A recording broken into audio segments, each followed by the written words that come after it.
Okay, hi, it's Dr. Buford. We're just getting started on your right shoulder here. We're trying to focus right now. We literally just got our scope and our cannula in the front. You're laying on your side.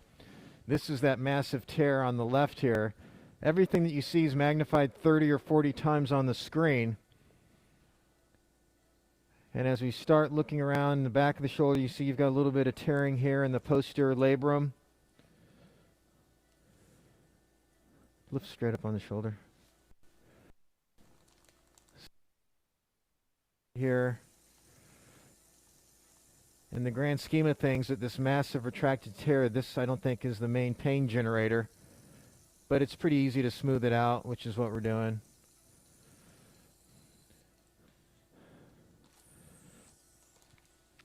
We'll look to the front of the shoulder. Another little labral tear here. Yeah, again, these are just degenerative areas. And as you see, we don't really have to suture anything. We're just making sure there's nothing that'll catch.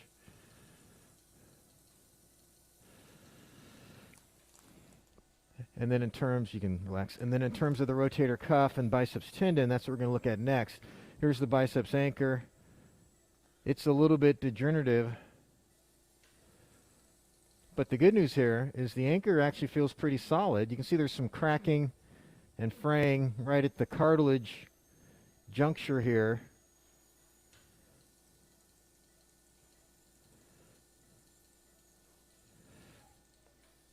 But I don't think this is loose, so we're going to slip around behind the biceps right over here.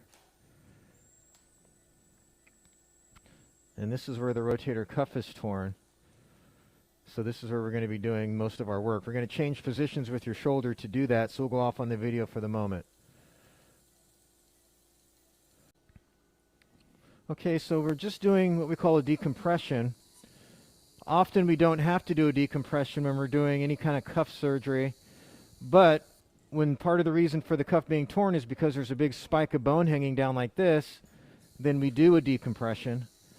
And so that's why we're doing that and showing you here. You can see how we're taking off about 6 or 7 millimeters of this bone here, because to leave it would mean that we'd be leaving something that would just push on the rotator cuff down below and probably make it tear again no matter what we did. So we'll get this done and show you some more in a minute. This is the clavicle over here.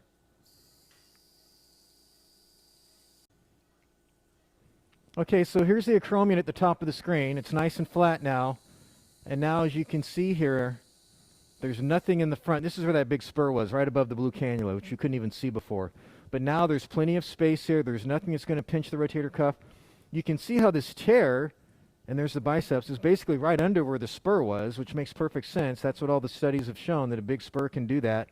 And so now it's gone. We're going to go ahead and keep working here. Luckily, I think the tear is not as big as we feared, so we'll be able to get this done for you without too much difficulty. Hold the camera. Okay, so now we're looking at the tear. We're looking from the lateral side, the back of your shoulders here on the left. You can see there's kind of a stump remaining as we get back towards the posterior aspect of this tear.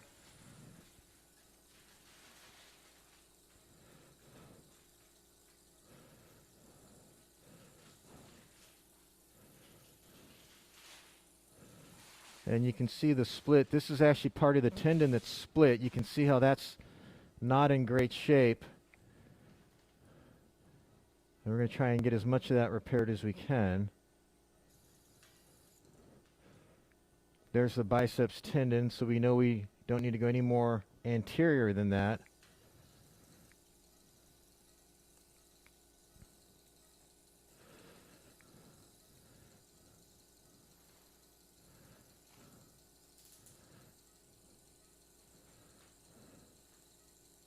And all through here is where we're going to be putting the tendon back down to the bone. So we'll show you some more in just a minute. Okay, so we've done our first side-to-side stitch. I just wanted to show you here. That's it right there, right at the apex of the tear. And you can see how when we start to do these side-to-sides, it really starts to close down the hole. I'll tell you what, let me place the anchor first, the posterior anchor first. So let me get a spinal needle. I'm afraid if I do the other side to side right now, it's going to be hard to see, and I want to make sure we get a really good posterior anchor.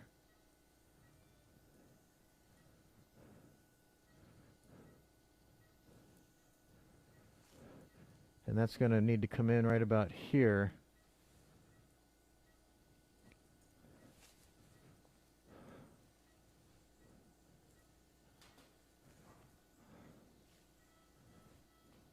Okay, we'll show you some more in just a minute, but you can kind of see where we're going with that. There's the articular margin right there. We're going to come about 5 millimeters off the margin, place that first anchor, posterior anchor right about here. Okay, so here's the posterior anchor. It's got 3 sutures on it. I like the position. We're going to go ahead and reach in here and decide which one we're going to use first, which is usually the one that's the most posterior. I think we can work with this solid blue one there.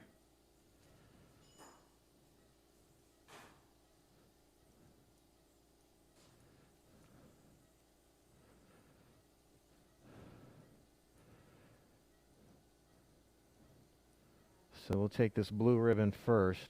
Hold the cannula in the front. The cannula? Yeah. Yeah. Okay, good. And now we're going to take a straight suture hook and bring that in through this posterior cuff here. Hold the camera there.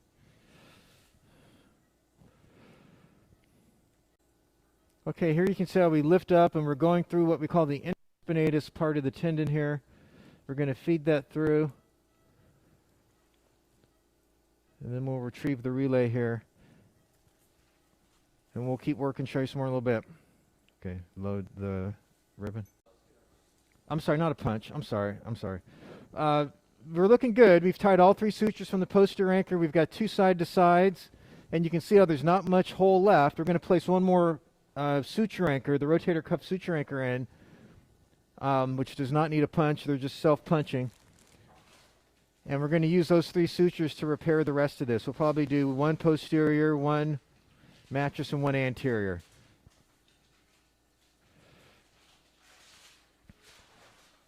Okay, hold on. So I've got to place 1 more anchor and pass these stitches and we're done.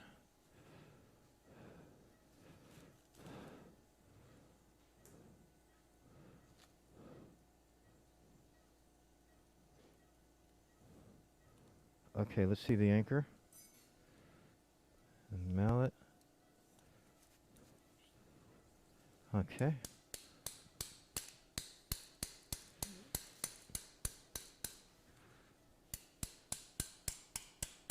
Okay, there you can see how we put the anchor down. We'll back it up.